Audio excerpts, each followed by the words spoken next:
Hello students, आपका हमारे YouTube channel H के प्रिंसिपल ऑफ सक्सेस पर स्वागत है।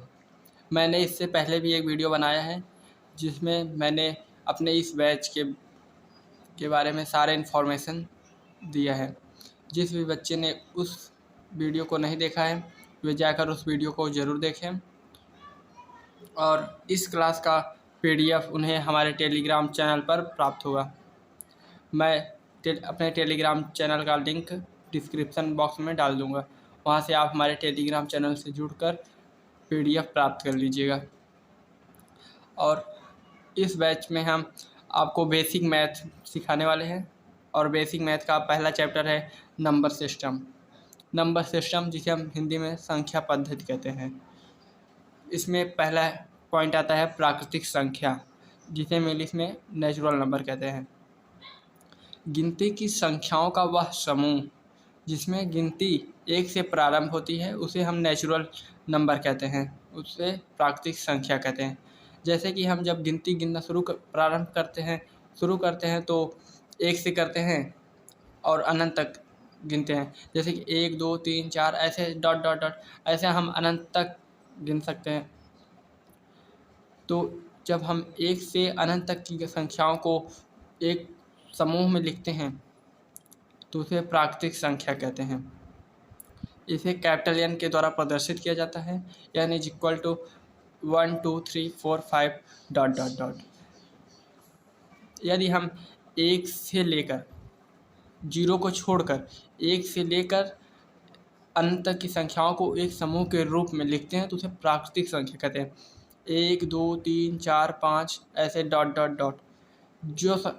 यदि आपसे कोई क्वेश्चन पूछे कि सबसे छोटी प्राकृतिक संख्या क्या है तो आपका जवाब होना चाहिए कि एक सबसे छोटी प्राकृतिक संख्या है और सबसे बड़ी प्राकृतिक संख्या का हम अनुमान नहीं लगा सकते हैं, बताना असंभव है।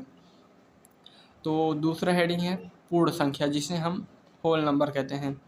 यदि हम प्राकृतिक संख्याओं के समुच्चय में शून्य को सम्मिलित कर दें तो यह पूर्ण संख्या हो जाती है। हमने आपको बताया कि प्राकृतिक संख्या एक से शुरू होकर अनंत तक जाती है।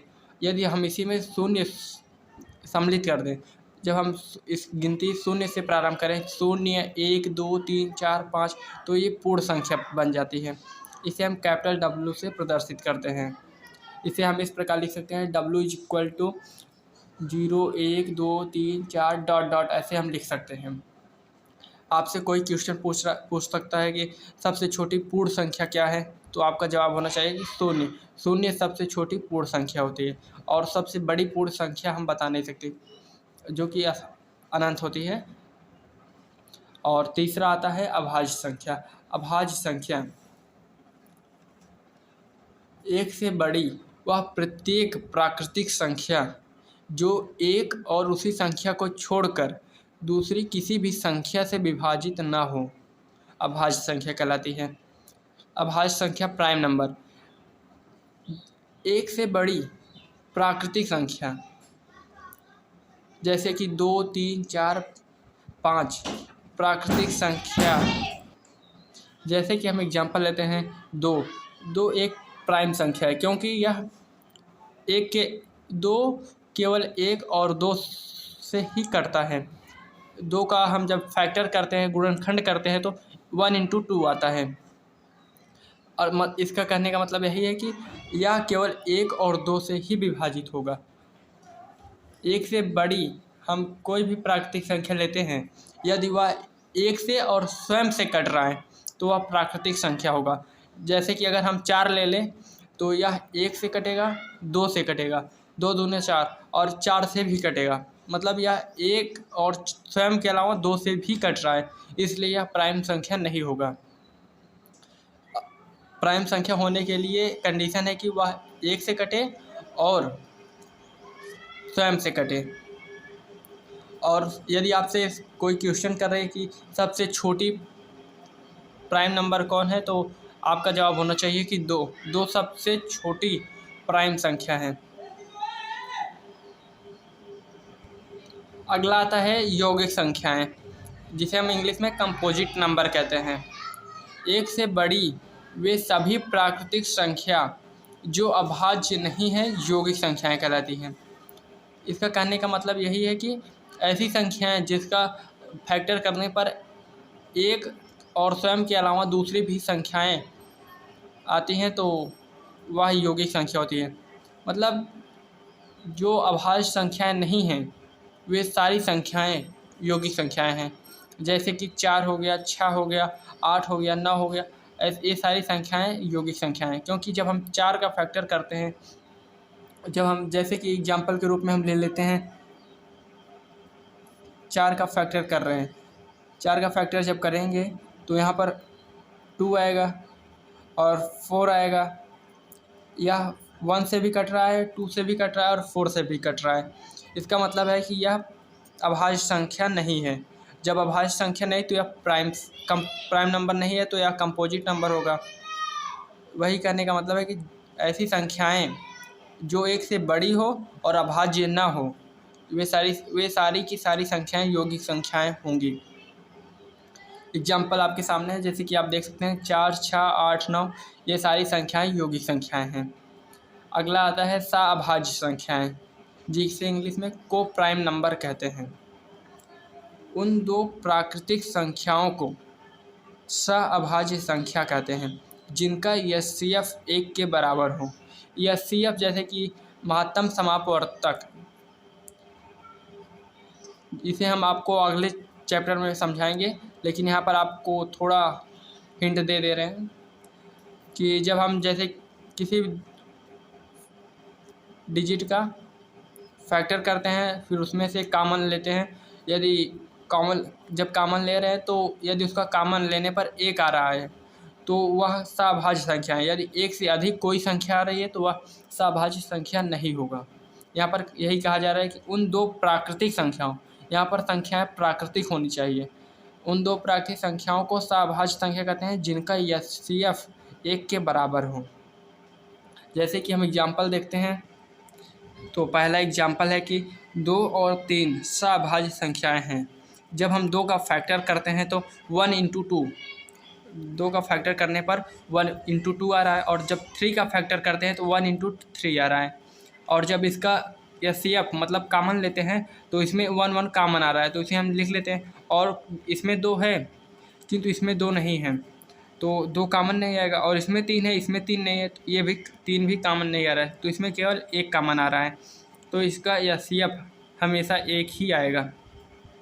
और किसी भी 2 प्राइम नंबर का एचसीएफ हमेशा 1 आता है, तो 2 प्राइम नंबर हमेशा सअभाज्य संख्याएं होंगी, को प्राइम नंबर होंगी। और दूसरा एग्जाम्पल जैसे कि 8 और 9 सअभाज्य संख्याएं हैं। जब 8 का हम फैक्टर करते हैं तो 1 इंटू 2 इंटू 2 इंटू 2 आ रहा है, और 9 का जब फैक्टर करते हैं तो 1 इंटू 3 इंटू 3 आता है। और जब इसका एचसीएफ ले रहे हैं तो 1 1 कॉमन आ रहा है, और इसमें 2 है लेकिन इसमें 2 नहीं है तो ये कॉमन नहीं आ रहा, और इसमें 3 है, इसमें 3 नहीं है तो ये 3 भी कॉमन नहीं आ रहा, इसमें केवल एक कॉमन आ रहा है, तो यह भी केवल सअभाज्य संख्याएं हैं। तो हमारे सअभाज्य संख्याएं ऐसी 2 प्राकृतिक संख्याएं जिनका एचसीएफ करने पर 1 के बराबर आए तो वे संख्याएं सअभाज्य संख्याएं कहलाती हैं। और एचसीएफ हम आपको अगले क्लास में अच्छे से एक्सप्लेन करेंगे। तो अगला हेडिंग है पूर्णांक संख्याएं। पूर्णांक संख्याएं, इंटीजर्स जिसे हम इंग्लिश में कहते हैं। पूर्णांक संख्याओं का सबसे बड़ा संग्रह होता है। इसमें हम धनात्मक तथा ऋणात्मक दोनों प्रकार की संख्याओं को सम्मिलित रूप में रखते हैं। इसे हम कैपिटल आई से प्रदर्शित करते हैं। पूर्णांक संख्या में धनात्मक तथा ऋणात्मक दोनों प्रकार की संख्याएं आती हैं, शून्य भी आता है। इसे हम कैपिटल आई के द्वारा प्रदर्शित करते हैं। तो जैसे हम इसे लिख सकते हैं I equal to minus infinite से, मतलब माइनस इन्फिनाइट से लेकर प्लस इन्फिनाइट तक की सारी संख्याएं पूर्णांक संख्या के अंतर्गत ही आती हैं। जैसे -4, -3, -2, -1, 0, 1, 2, 3, 4 ऐसे सारी संख्याएं, जितनी भी संख्याएं हैं हमारे पास वे सारी संख्याएं पूर्णांक संख्या के अंतर्गत आती हैं। अगला है नंबर लाइन, संख्या रेखा। नंबर लाइन संख्या रेखा, इसमें एक संख्या रेखा प्रदर्शित करते हैं जिसमें सारी संख्याएं, पूर्णांक संख्याएं लिखी होती हैं। जीरो के इस साइड अर्थात धनात्मक संख्याएं, दाईं ओर की सारी संख्याएं धनात्मक संख्याएं होती हैं और बाईं ओर की सारी संख्याएं ऋणात्मक संख्याएं होती हैं। जहाँ पर दाईं ओर 1 2 3 4 ये ऐसे डॉट डॉट इन्फिनिट तक जाती हैं और बाईं ओर -1 -2 -3 -4 डॉट डॉट माइनस इन्फिनिट तक जाती हैं। संख्या रेखा के विषय में आपको हम अगले क्लास में अच्छे से एक्सप्लेन करेंगे और पूर्णांकों का व्यवकलन और कुछ संख्याएं जैसे सम संख्याएं, विषम संख्याएं और ये सारी चीज़ें हम आपको अगली क्लास में एक्सप्लेन करेंगे। यदि आपको वीडियो अच्छी लगी हो तो वीडियो को लाइक, चैनल को सब्सक्राइब और वीडियो को अपने दोस्तों तक शेयर करें। धन्यवाद।